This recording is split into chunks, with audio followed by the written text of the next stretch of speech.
The rain hammered against the reinforced glass of the orbital station as Commander Sarah Chen cleaned her rifle for the 100th time that week. The weapon was ancient by galactic standards, a simple projectile-based system that the other species mocked. While they relied on energy weapons and plasma cannons, Sarah trusted in the old ways that had served humanity well during their rise from a small blue planet to the stars. The Zephyrian Empire had been expanding for 3 centuries, consuming worlds and enslaving species across 12 sectors. Their technology was superior, their ships faster, and their numbers overwhelming. Most civilizations surrendered after the first orbital bombardment. Those who resisted were crushed within days. Humanity was different. When the sleek silver ships of the Zephyrian fleet arrived at Earth's outer colonies, they expected another quick victory. The humans had only been spacefaring for 200 years, barely out of their solar system. Their ships looked primitive, their weapons outdated, and their military tactics seemed chaotic compared to the precise formations of the Empire. The Zephyrians were wrong. Sarah had been a Navy SEAL before the war began. She specialized in long-range elimination, a skill that translated perfectly to the void of space. While other species fought with honor and ceremony, humans fought to win. They adapted, improvised, and used every dirty trick their violent history had taught them. The first battle at Proxima Station should have been a massacre. 300 human defenders against 2,000 Zephyrian shock troops. The aliens expected to overwhelm the station within hours. But Sarah and her team had other plans. She positioned herself in the communication tower, 3 kilometers from the main battle. Her rifle was loaded with depleted uranium rounds, each one crafted specifically for piercing Zephyrian armor. The aliens wore energy shields that could deflect plasma fire, but they had never encountered the raw kinetic force of human ballistics. Through her scope, Sarah watched the enemy advance. The Zephyrians moved in perfect formation, their blue-skinned faces confident behind their helmets. Their commander, a tall warrior with silver markings, gestured toward the human positions with obvious disdain. Sarah's first shot took off his head.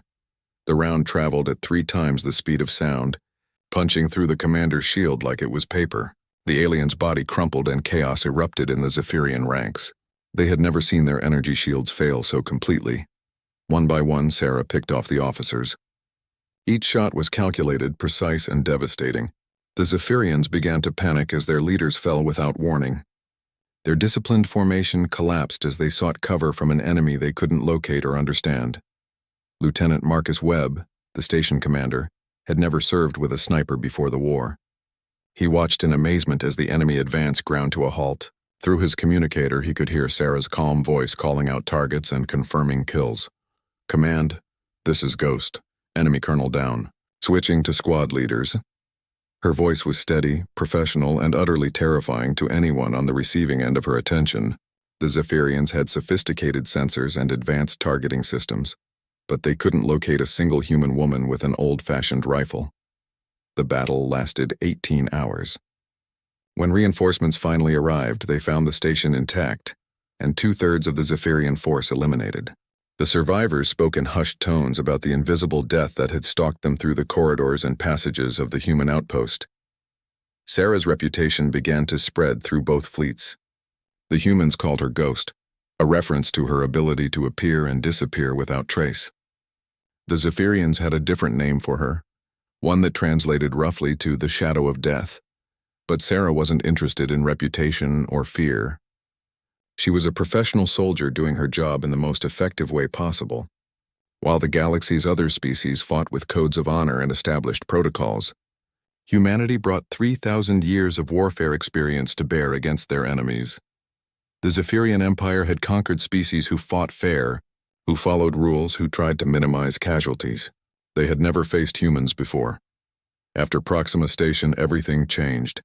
The Zephyrians realized they weren't fighting another civilized species. They were fighting predators who had climbed to the top of their planet's food chain through violence, cunning, and an absolute refusal to surrender. Word of the battle reached the Emperor himself. For the first time in 3 centuries, a Zephyrian invasion had not only failed but been completely routed by an inferior force. The humans hadn't just won. They had done it using primitive weapons and tactics that the Empire's military academies didn't even study. Sarah cleaned her rifle one more time and checked her ammunition count. Intelligence reported that the Zephyrians were massing for a counterattack, bringing 3 times as many ships and 10 times as many troops. They wanted to make an example of humanity, to show the galaxy what happened to species who resisted the Empire. She looked out at the stars through the station's observation deck. Somewhere out there, an alien armada was preparing to destroy everything she had sworn to protect. They brought superior technology, overwhelming numbers, and 3 centuries of military victory. Sarah smiled grimly and shouldered her rifle. The aliens could bring whatever they wanted. She would be waiting for them. The war for humanity's survival was just beginning, and the galaxy was about to learn why humans had never lost a species-wide conflict. They were about to discover what happened when prey animals became apex predators and took their hunting instincts to the stars. In the depths of space, where honor meant nothing and survival meant everything, humanity would prove that sometimes the most primitive weapons in the right hands could defeat the most advanced technology. The Zephyrian Empire had ruled through fear and overwhelming force for 3 centuries. They had never met humans before. The Zephyrian War Council convened aboard the flagship Eternal Dominion, a massive dreadnought that had never known defeat. Admiral Kethavar studied the tactical reports from Proxima Station with growing disbelief. His subordinates waited in tense silence as their commander processed the impossible data. "You're telling me that one human female eliminated 47 of our officers?" Kethavar's voice carried the controlled fury that had made him the Empire's most feared military leader. "Yes, Admiral," replied Intelligence Officer Mordan, his blue skin pale with anxiety. "Our survivors describe her as invisible, striking from impossible distances. She uses a primitive kinetic weapon that somehow penetrates our shields." Kethavar had conquered 18 species during his career. He understood warfare in all its forms, from space battles to ground assaults. But this human tactic was beyond his comprehension. How could a single soldier with outdated equipment outperform an entire invasion force? Meanwhile, Sarah Chen was aboard the human cruiser Defiance, preparing for the next engagement. The ship was cramped, poorly armed by galactic standards, and held together with repairs and determination. But it was home to some of humanity's finest warriors, and Sarah had never felt more ready for battle. Captain Rivera briefed the assault team in the ship's tiny war room. Intelligence indicated that the Zephyrians were building a forward base on the asteroid Kepler 442c, using it as a staging point for their next attack on human space. "They've got about 500 troops down there, plus automated defenses," Rivera explained, pointing to the holographic display. "Our job is to eliminate the threat before they can launch their next offensive." Sarah studied the asteroid's layout. The Zephyrian base was built into natural caves, providing excellent protection from orbital bombardment. But the aliens had made one crucial mistake. They designed their defenses to repel a frontal assault by conventional forces. "What about rooftop access?" Sarah asked, tracing the asteroid's surface with her finger. "There isn't any. The base is completely underground except for the landing platforms," Sarah smiled. "Then we make our own." The plan was insane by any military standard except human ones. While the main assault team would create a distraction at the primary entrance, Sarah would take a small team through the asteroid's unstable mining tunnels. If they could reach the command center before the alarm was raised, they could disable the base's defenses from within. The approach required threading through passages barely wide enough for a human, navigating by instruments alone, and hoping the ancient mining supports wouldn't collapse. Any sane species would have considered it suicide. Humans called it Tuesday. Sarah led her team through the maze of tunnels, her rifle secured across her back and a plasma cutter in her hands. The passages were pitch black, filled with toxic gases from the mining operations and structurally unsound. Perfect conditions for an ambush. Behind her, Sergeant Williams muttered prayers in 3 languages while Corporal Santos checked their oxygen levels for the dozenth time. Both men were veterans of the Titan campaigns, but nothing had prepared them for hunting aliens in the dark belly of a hollowed-out asteroid. "Contact ahead," Sarah whispered into her comm. Through her night vision goggles, she could see the thermal signature of 2 Zephyrian sentries.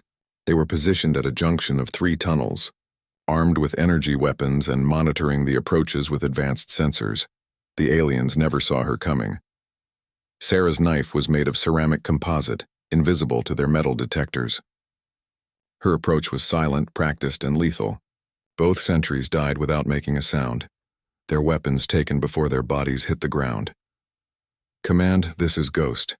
First checkpoint clear. Proceeding to Phase 2. The assault team had reached the main entrance and begun their attack. Explosions echoed through the asteroid as the Zephyrians responded to the threat. While they focused on the obvious danger, Sarah's team penetrated deeper into the base. The command center was a marvel of alien technology. Holographic displays showed tactical positions, energy readings, and communication channels. 3 Zephyrian officers coordinated the defense while technicians monitored the base's systems. Sarah's first shot took out the primary commander before he could raise an alarm. Her second eliminated the communications officer. The third Zephyrian managed to draw his sidearm before Williams put him down with a burst from his assault rifle. Santos, get on those computers. We need those shield generators offline in 30 seconds. The corporal was humanity's best cyber warfare specialist, but Zephyrian technology was centuries ahead of human systems. He worked frantically while Sarah and Williams watched the approaches, knowing that reinforcements would arrive soon. Almost got it, Santos muttered, his fingers flying over the alien interface. These systems are weird, but I think I can crack their encryption. The base's lights flickered as Santos gained access to the primary systems. One by one, the defensive measures went offline. Shield generators powered down, automated turrets stopped tracking, and blast doors sealed shut, trapping the remaining defenders in their bunkers. Outside, the assault team pressed their attack as the base's defenses collapsed. What should have been a months-long siege turned into a 3-hour rout.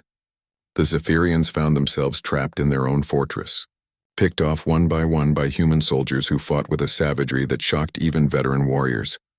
When the battle ended, the asteroid base was in human hands. 500 Zephyrian troops had been eliminated with minimal human casualties. But more importantly, Sarah's team had captured intact alien technology, communication codes, and intelligence data that would prove invaluable in the war ahead. Admiral Kethvar received the news aboard his flagship with cold fury. Another Zephyrian force had been destroyed by humans using impossible tactics. The assault on the asteroid base shouldn't have been possible with the equipment and manpower the humans possessed. Find me everything about this human called Ghost, he ordered his intelligence staff.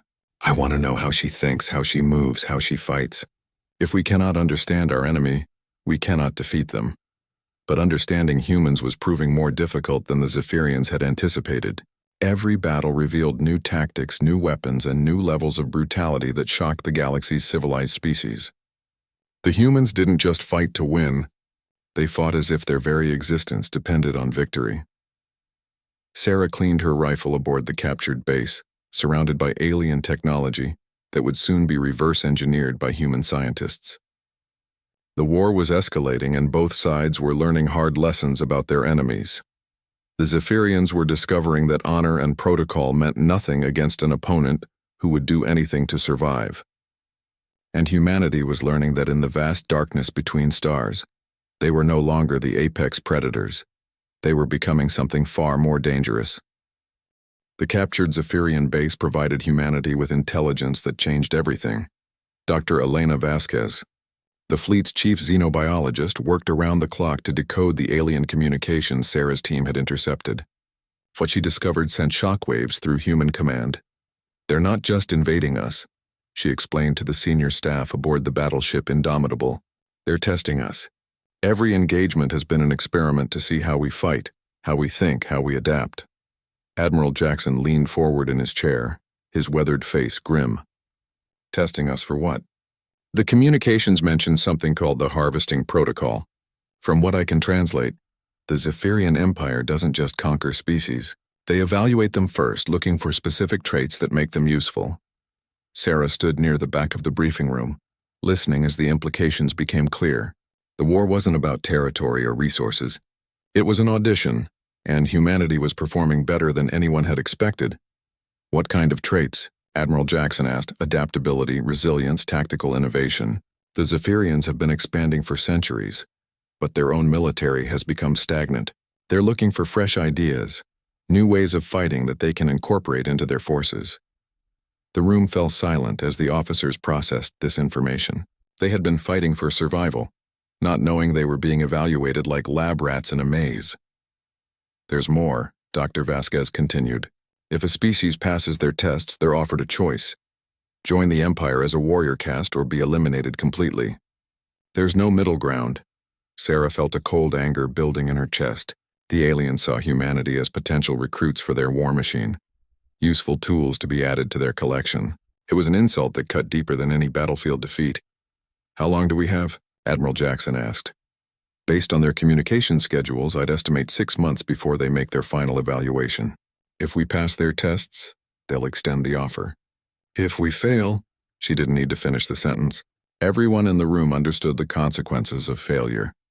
Over the following weeks, human forces adapted their tactics based on the new intelligence. If the Zephyrians wanted to see innovation, humanity would give them a masterclass in creative warfare. Sarah found herself at the center of a new strategy, designed to exceed every expectation the aliens had about human capabilities. The next major engagement came at the Titan mining facility, where a Zephyrian research team was studying human technology. Intelligence suggested they were analyzing captured human weapons to understand the principles behind humanity's unconventional combat effectiveness. Sarah's mission was different this time.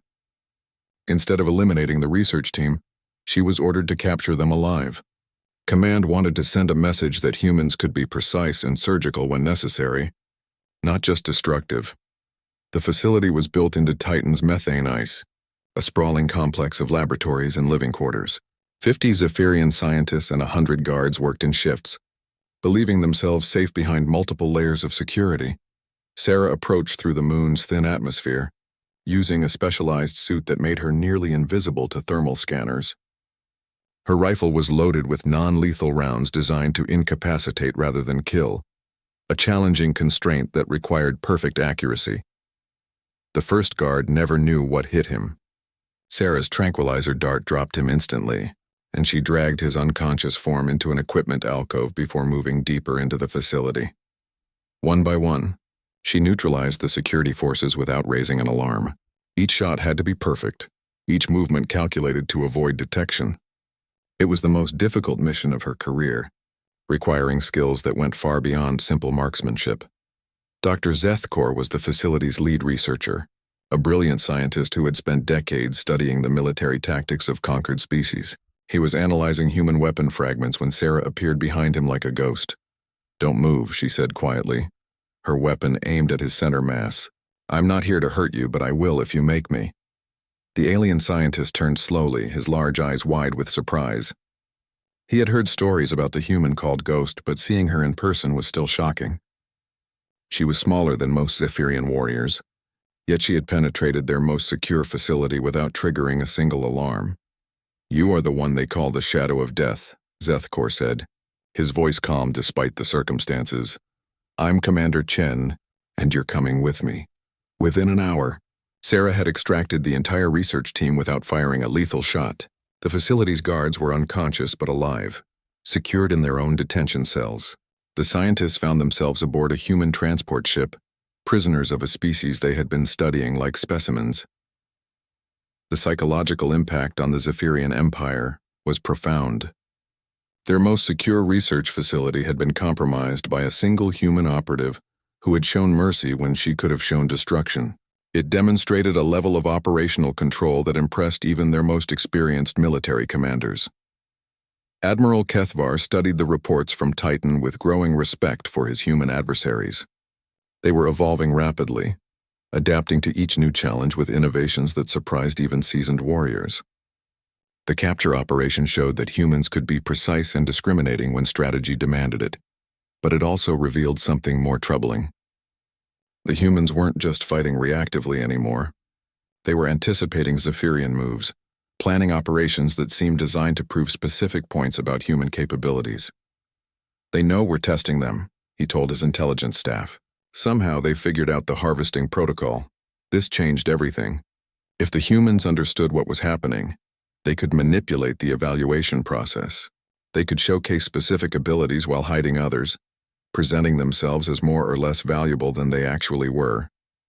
Sarah returned to the fleet as a hero, but she felt no satisfaction in the victory. Every success brought humanity closer to a choice they weren't prepared to make. Join the Zephyrian Empire as willing servants or face total annihilation as defiant enemies.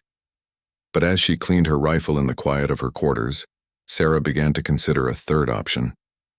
The Zephyrians saw only two possible outcomes because they had never encountered a species like humanity before. They didn't understand that humans had spent millennia fighting each other, learning lessons that no other species had been forced to master. The aliens thought they were offering humanity a choice between servitude and death. They didn't realize they were giving Earth's children something far more valuable: time to plan, time to prepare, and time to show the galaxy what happened when apex predators decided to hunt together instead of fighting each other.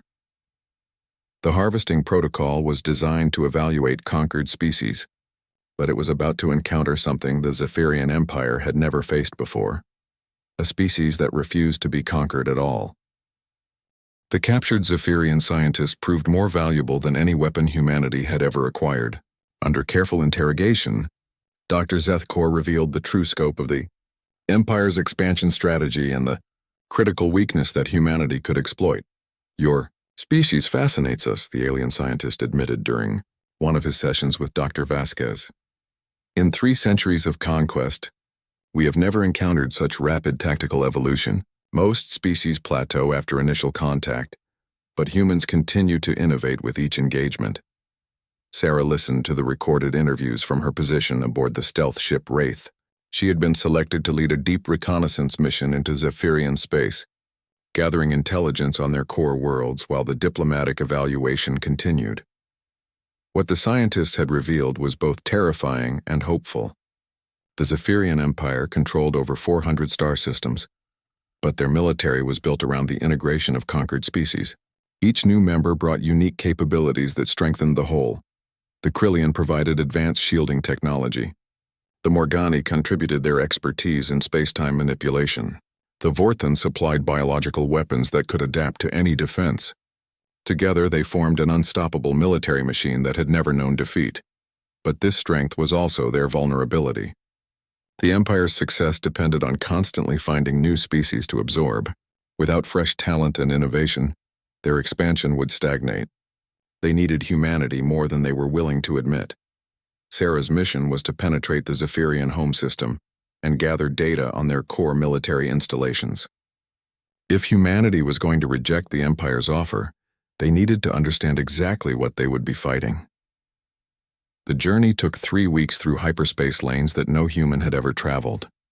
Sarah's ship was equipped with captured Zephyrian stealth technology, allowing her to move undetected through the heart of enemy territory. The Zephyrian homeworld was a marvel of alien engineering. Massive orbital platforms surrounded the planet like mechanical moons, each one a fortress capable of housing millions of troops. The surface gleamed with cities that stretched from pole to pole, connected by transport networks that moved at impossible speeds. But what caught Sarah's attention were the training facilities scattered throughout the system. Vast complexes where captured species practiced combined warfare tactics under Zephyrian command. She watched through her ship's sensors as Krillian shield specialists worked alongside Morgani time manipulation experts. Their different abilities coordinated into devastating assault formations. "Ghost to command," she transmitted through a secured quantum channel. "I'm seeing integration on a scale we never imagined. They're not just conquering species. They're building a composite military force that combines the best traits of hundreds of different civilizations." Admiral Jackson's response came through with minimal delay despite the vast distance. "How many different species can you identify?" Sarah studied the tactical displays, counting the various alien forms moving through the training exercises. At least 30 distinct species in this system alone, and they're not just coexisting. They're working together with a level of coordination that should be impossible. The implications were staggering. Humanity had been fighting what they thought was a traditional invasion force, but the Zephyrian Empire was actually a military collective that grew stronger with each new conquest. They weren't just expanding territory, they were accumulating capabilities.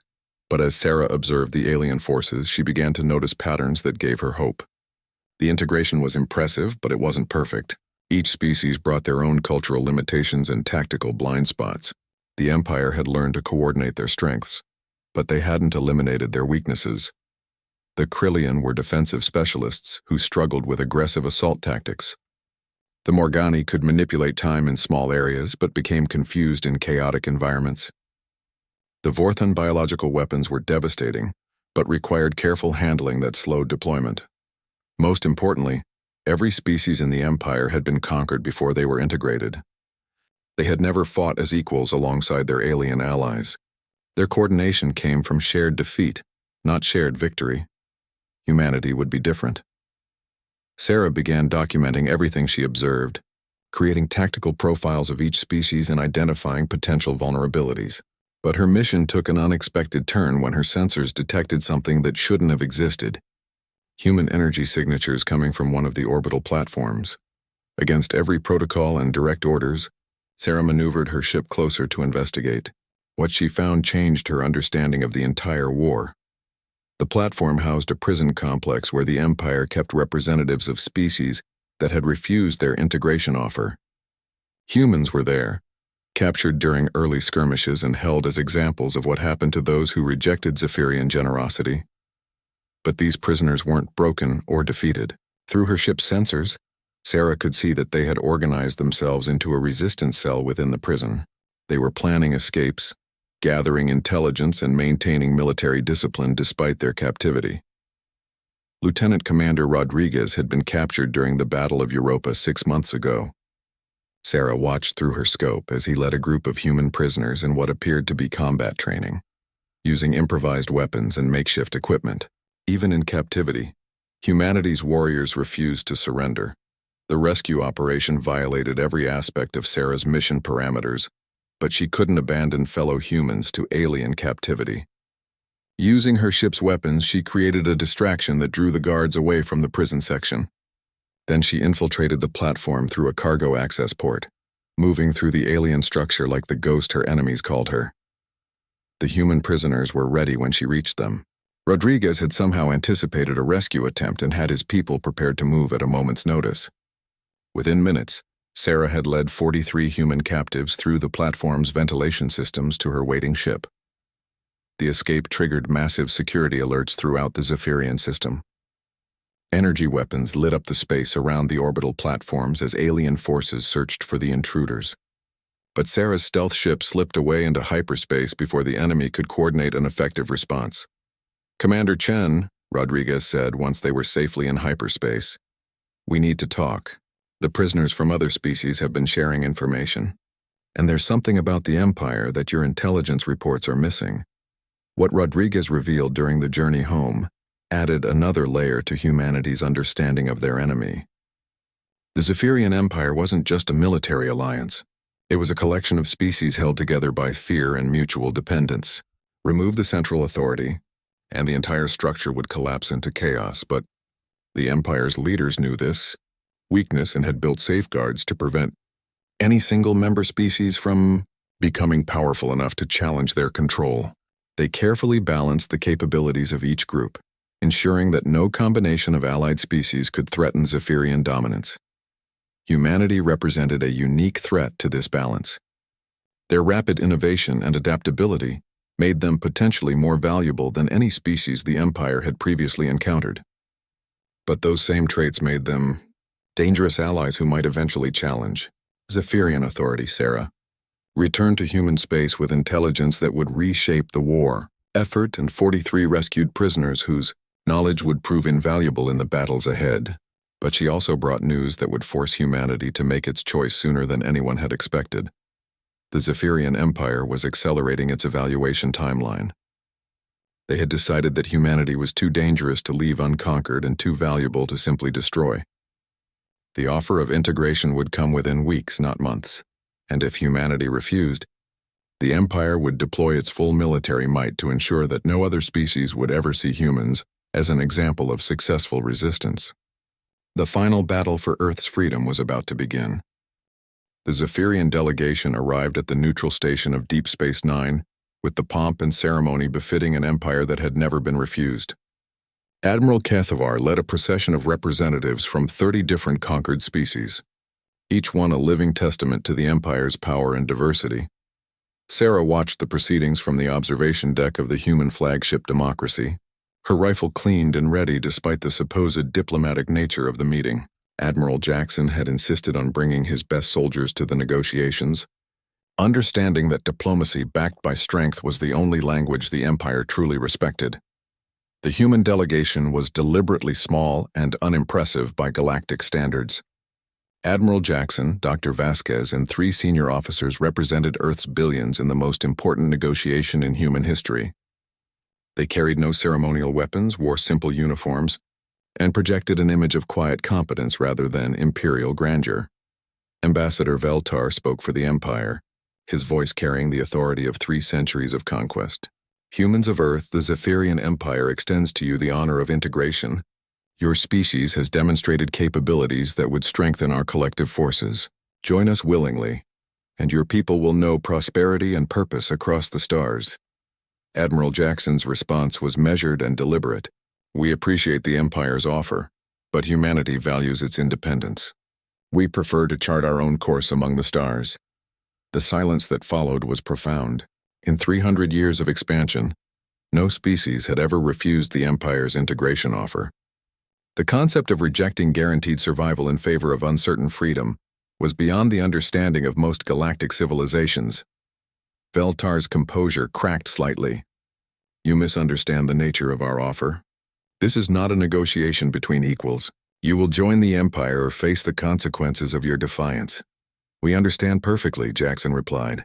Our answer remains no. Sarah felt a surge of pride watching her admiral face down representatives of the galaxy's most powerful empire without flinching. This was humanity at its finest, choosing dangerous freedom over comfortable servitude. But she also knew what was coming next.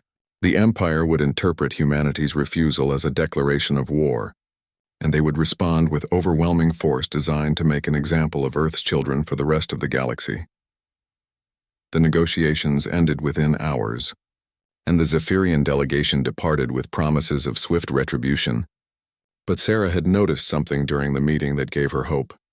Several of the conquered species representatives had watched the human delegation with obvious curiosity and something that might have been admiration. Not everyone in the Empire was satisfied with their status as subjects. Intelligence reports confirmed what everyone expected. The Zephyrians were massing the largest fleet in their history for the final assault on human space. Over 10,000 ships from dozens of different species would converge on Earth's solar system within 6 months. But humanity had those 6 months to prepare, and they intended to make every day count. Sarah found herself promoted to colonel and placed in command of a special operations unit, tasked with disrupting the Empire's preparation efforts. Her mission was simple in concept, but nearly impossible in execution. Delay the enemy fleet long enough for humanity to implement their desperate defensive strategy. The plan was codenamed Operation Defiance, and it was the most audacious military strategy in human history. Instead of trying to match the Empire's overwhelming numbers, humanity would turn their own diversity against them. Dr. Vasquez had identified the critical weakness in the Empire's structure. Each member species had been conquered separately and integrated through fear and dependency. They had never learned to trust each other completely, only to obey Zephyrian authority. If that authority could be disrupted at the right moment, the Empire's forces might turn on each other instead of focusing on humanity. Sarah's first target was a Krillian supply depot in the Centauri system. The Krillians provided defensive technology for the entire Empire, and their shields protected most of the fleet's capital ships, but they were also prideful and resentful of their conquered status. The depot was defended by both Krillian forces and Morgani time manipulation specialists, 2 species that had never fully trusted each other despite decades of forced cooperation.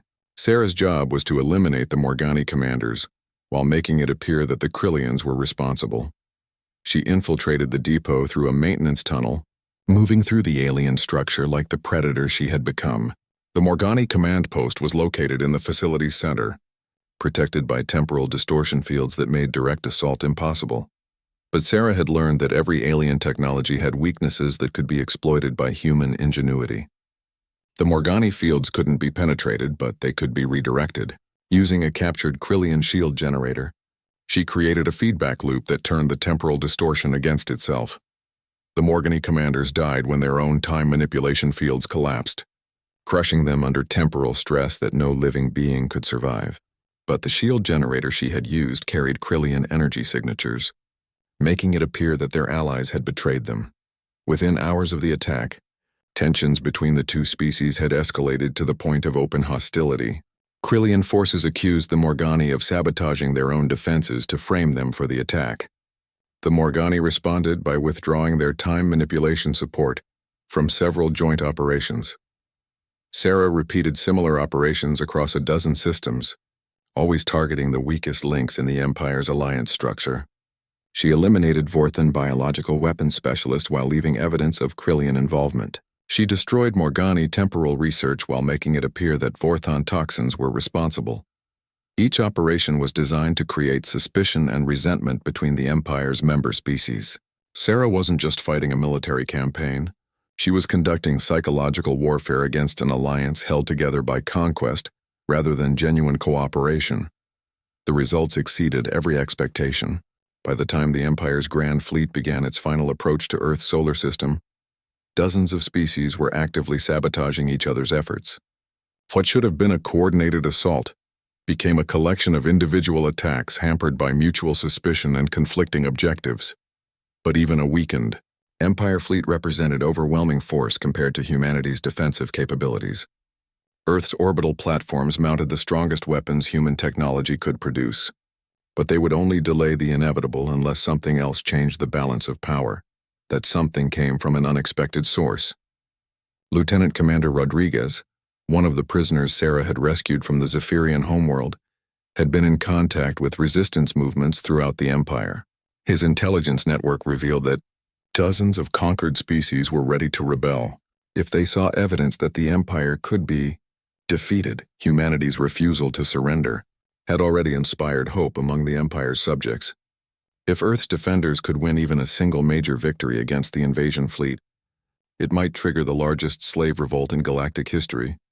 Sarah prepared for what might be her final mission as the Empire's fleet entered Earth's solar system. 10,000 alien ships carrying the combined military might have 3 centuries of conquest approached the small blue world that had dared to defy them. But humanity had one advantage that no conquered species had ever possessed. They were fighting on their home ground, surrounded by the graves of their ancestors and the future of their children. This wasn't just another planetary assault for Earth's defenders. It was everything. Sarah took her position aboard the orbital defense platform Thermopylae, her rifle loaded with rounds designed specifically for this moment. Each bullet carried a microtransmitter that would broadcast humanity's message of defiance to every ship in the Empire fleet. The message was simple. We are human. We do not surrender. We do not serve, and we are coming for you. As the first enemy ships entered weapons range, Sarah smiled and took aim at the lead vessel's command section. The final battle for humanity's freedom was about to begin, and she intended to fire the first shot that would echo across the galaxy. The Empire had come to Earth expecting to collect another conquered species for their collection. Instead, they were about to discover what happened when apex predators decided to defend their home territory. The war for the future of the galaxy would be decided in Earth's skies, and Sarah Chen would make sure that every alien in the fleet knew exactly who they were fighting. The Battle of Earth began at 0600 hours Greenwich Mean Time on a Tuesday morning that would be remembered as long as humans drew breath among the stars. Sarah's first shot struck the command bridge of the Zephyrian flagship Eternal Dominion, and the micro-transmitter in her bullet began broadcasting humanity's message of defiance. Across all communication frequencies, Admiral Kethvar felt the impact reverberate through his ships. Hull knew immediately that the human called Ghost had found him, but as his crew scrambled to respond to the attack, something unexpected happened aboard ships throughout the Empire fleet. The message Sarah's bullet carried reached every conquered species in the Armada, and for the first time in centuries they heard words that had been forbidden since their defeat. We do not surrender. We do not serve. On the Krillian heavy cruiser Shield of Valor, Captain Morthek listened to the human transmission with growing excitement. His people had been forced to serve the Empire for 200 years, their defensive expertise used to protect the very ships that had conquered them. But now they saw another species choosing death over servitude. Communications Officer Mortek commanded. Open a channel to the human defenders. Sir, that would be treason against the Empire. Good. Send the message. Similar scenes played out across dozens of ships as the Empire's forces realized they were witnessing something unprecedented. A species was actually fighting back instead of accepting integration or destruction. The psychological impact was devastating to an alliance built on the assumption that resistance was futile. Sarah continued her methodical targeting of enemy command structures, each shot precisely calculated to cause maximum disruption. But she wasn't fighting alone anymore. Human weapons platforms throughout the solar system opened fire simultaneously, turning Earth's orbital space into a cauldron of energy blasts and kinetic projectiles. The Empire fleet's response was hampered by the growing discord among their member species. Krillian ships began refusing to provide shield support to Morgani vessels. Fourth-hand biological weapon specialists hesitated to deploy their toxins against enemies who might become allies. The coordination that had made the Empire invincible began to collapse. Under the weight of 3 centuries of suppressed resentment, Admiral Kethvar watched his carefully planned assault dissolve into chaos as unit after unit either defected or simply stopped following orders. The humans had somehow turned the Empire's greatest strength, its diversity, into a critical weakness. All ships concentrate fire on the human homeworld, he commanded. Ignore the rebellion and complete the mission. But it was too late. The spark of hope that humanity had lit was spreading faster than his orders could travel. On the outer edge of the fleet, entire squadrons of ships were breaking formation and turning their weapons on their former allies. Sarah's scope tracked a new target as a Zephyrian destroyer moved to bombard a human civilian evacuation ship. Her shot penetrated the alien vessel's bridge and eliminated its captain, but the ship continued its attack run on automatic systems. Not today, she muttered, switching to explosive rounds. Her next 3 shots struck the destroyer's main reactor, causing a cascade failure that turned the alien ship into a brilliant fireball. The explosion lit up the darkness of space and served as a beacon for every ship in the fleet. The human evacuation vessel escaped unharmed, carrying thousands of civilians to safety behind Earth's moon. But more importantly, the destroyer's destruction proved that Empire ships could be killed by human weapons operated by human warriors who refused to accept defeat. The tide of battle began to turn as more conquered species joined the rebellion. The Morgani used their time manipulation abilities to slow Empire reinforcements while accelerating human repair teams. The Vorthan redirected their biological weapons against Zephyrian command ships. The Krillians extended their defensive shields to protect human vessels. For the first time in 3 centuries, the Empire faced enemies who outnumbered them. Admiral Kethvar made a desperate decision.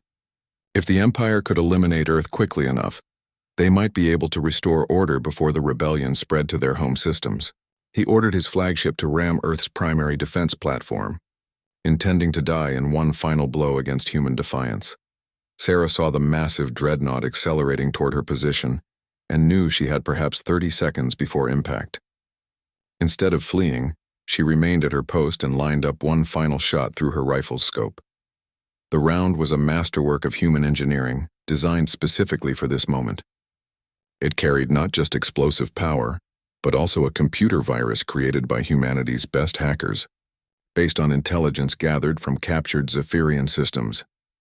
The bullet penetrated the flagship's hull and delivered its digital payload directly into the ship's central computer core. Within seconds, every system on the massive vessel shut down simultaneously. The Eternal Dominion went dark just kilometers from impact, drifting past the defense platform like a dead whale. Admiral Kethvar found himself trapped aboard a powerless ship while the battle raged around him. Through his darkened bridge windows, he watched as his Empire's fleet either fled or joined the human cause. 3 centuries of conquest were unraveling in a matter of hours, but the most shocking sight was yet to come. Human ships were rescuing the crews of disabled Empire vessels, pulling alien survivors from the wreckage and treating them as prisoners rather than executing them. Even in victory, humanity showed mercy to enemies who had intended their complete destruction. The Battle of Earth lasted 18 hours and ended with the surrender of the remaining Empire forces. But the real victory was just beginning. The rebellion that had started in Earth's solar system spread across the galaxy like wildfire. As species after species rose up against their Zephyrian overlords, Sarah stood on the observation deck of the captured flagship, watching as human and alien crews worked together to repair damaged vessels. The war was far from over, but something fundamental had changed in the galaxy's balance of power. Commander Rodriguez joined her at the viewport, his arm still in a sling from injuries sustained during the battle. "So what happens now, Colonel?" Sarah considered the question while watching a group of young Krillian engineers learning human technical procedures from Earth's mechanics. The two species had been enemies hours ago, but now they were sharing knowledge and building trust through common purpose. "Now we do what humans have always done best," she replied. "We adapt, we improvise, and we help others learn to fight for their freedom." 6 months later, Sarah Chen stood before a gathering of representatives from 200 different species. The Galactic Liberation Alliance had grown from the ashes of the Zephyrian Empire, and humanity had been unanimously elected to lead the new organization. But Sarah wasn't thinking about politics or diplomacy as she addressed the assembled delegates.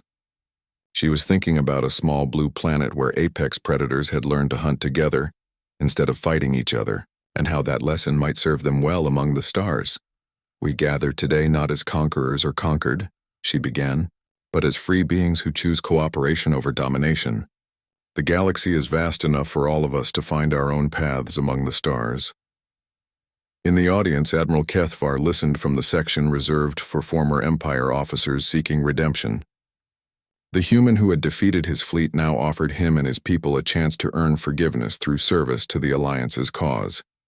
It was a mercy he would never have extended to defeated enemies, and it taught him more about humanity than 3 centuries of military conquest had taught him about other species. The war had ended, not with humanity's absorption into an alien empire, but with the transformation of the galaxy itself. The age of conquest was over. The age of cooperation had begun, and at its heart stood a former Navy SEAL who had proven that sometimes the most powerful weapon in the universe was the simple refusal to surrender. Combined with the wisdom to show mercy to defeated enemies, Sarah Chen had become more than a sniper or a soldier.